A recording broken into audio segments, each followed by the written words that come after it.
Olá, meu nome é Thiago Larque, eu sou professor da disciplina de Controladores Industriais do curso técnico de Automação Industrial. Nesta aula veremos os conceitos importantes. Começaremos definindo controle, falaremos do controle em malha aberta, o controle em malha fechada e os modos de controle, dentre eles o automático e o manual. Depois definiremos sistemas de automação, falaremos dos sensores, atuadores e controladores. Controle. A palavra controle denota o ato ou poder de exercer domínio, fiscalizar, supervisionar, manter o equilíbrio. Pode ser dividido em malha aberta, fechada, manual ou automático. Bom, então tomamos como exemplo o ato de tomar banho. Você, ao ir tomar banho, você ajusta a válvula de vazão de água e, ao mesmo tempo, observa a temperatura da água através da mão. Ao realizar essa tarefa, você está realizando um controle em malha fechada, uma vez que você verifica a temperatura da água através da mão e ajusta através da outra mão a válvula, regulando a vazão de água do chuveiro. Suponha-se que você ligue o chuveiro e não realize esse ajuste de vazão de água e de temperatura. Então, você estaria realizando um controle em malha aberta, ou seja, você não faz o reajuste da válvula através da medição da temperatura. Então, isso seria um controle sem retroalimentação, seria um controle em malha aberta. O controle em malha aberta consiste em aplicar um sinal de controle pré-determinado, esperando-se que ao final de um determinado tempo a variável controlada atinja um determinado valor ou apresente um determinado comportamento. Então, no caso do chuveiro, você vai abrir a válvula em determinada posição e vai esperar que essa vazão de água lhe proporcione determinada temperatura. Nesse tipo de sistema de controle, não são utilizadas informações sobre evolução do processo para determinar o sinal de controle a ser aplicado em um determinado instante. Mais especificamente, o sinal de controle não é calculado a partir de uma medição do sinal de saída. Esses sistemas possuem geralmente imprecisão, nenhuma adaptação a variações externas, ou seja, às perturbações, dependência do julgamento e da estimativa humana. Por outro lado, esse tipo de sistema são, em geral, simples e baratos, pois não envolve equipamentos sofisticados para a medição ou determinação do sinal de controle. Então, outros exemplos de sistemas de controle em malha aberta seriam um forno, tomamos como exemplo aí um forno a gás, onde você, ao ligar esse forno, você coloca o seu alimento para assar e esse forno não possui nenhum sistema que informa quando esse alimento está assado. Da mesma forma, a máquina de lavar, você faz alguns pré-ajustes antes de iniciar o ciclo, mas a máquina realiza o ciclo em um tempo determinado e não possui nenhum sensor que informa se a roupa está completamente limpa ou não. No controle em malha fechada, informações sobre como a saída de controle está evoluindo são utilizadas para determinar o sinal de controle que deve ser aplicado ao processo em um instante específico. Isto é feito a partir de uma realimentação da saída para a entrada. Então, o sensor possibilita essa realimentação da variável de saída para a entrada. Em geral, a fim de tornar o sistema mais preciso e de fazer com que ele reaja a perturbações externas, o sinal de saída é comparado com o sinal de referência. E o desvio ou erro entre esses dois sinais é utilizado para determinar o sinal de controle que deve efetivamente ser aplicado ao processo. Então, esse sinal de saída é comparado com o valor de referência, que também podemos chamar de set point, e se houver alguma diferença entre os dois sinais, o sistema é ajustado para que forneça o valor de saída mais próximo possível desse valor de referência. Alguns exemplos aí de sistemas com malha fechada, um forno elétrico, onde você ajusta a temperatura e o tempo, Um carro também contém vários sistemas de malha fechada, por exemplo, um sistema de controle de temperatura interno e também uma aeronave, aí, por exemplo, com sistemas de piloto automático, né, que passam a referência de altitude para o sistema de controle. Então, os sistemas de controle em malha fechada se caracterizam através desse sinal de realimentação proveniente aí do sensor.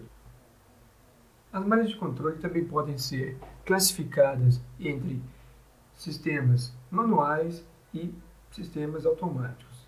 Os sistemas manuais, tomando como exemplo uma serpentina, onde temos uma válvula de controle de vazão de água quente, um recipiente contendo água fria e um termômetro com indicação local, nesse sistema, quem irá realizar o controle será o ser humano, será o homem. Então, o homem, a partir de um valor de referência de temperatura que ele sabe, ele irá ajustar a vazão de água quente através da válvula com o intuito de obter esse valor de temperatura.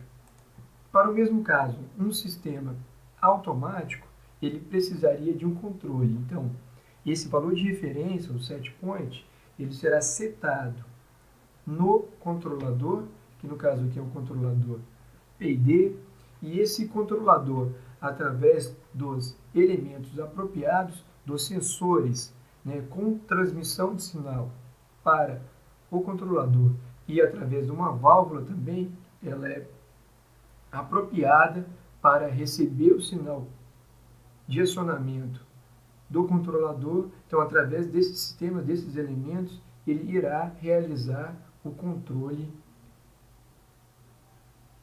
no sistema de aquecimento de água. Então, esse controle automático, ele tem como característica, em relação ao sistema manual, uma maior precisão. O erro dele é inferior ao sistema manual. Em contrapartida, é um sistema que exige equipamentos mais sofisticados, portanto, é um sistema mais caro. Então, todo sistema de automação em malha fechada, ele possui alguns elementos básicos, elementos esses que precisam existir para que esse sistema funcione corretamente. O processo, né, que é a planta, que é o meio onde você quer controlar. Existe o sensor, que é o elemento responsável por fornecer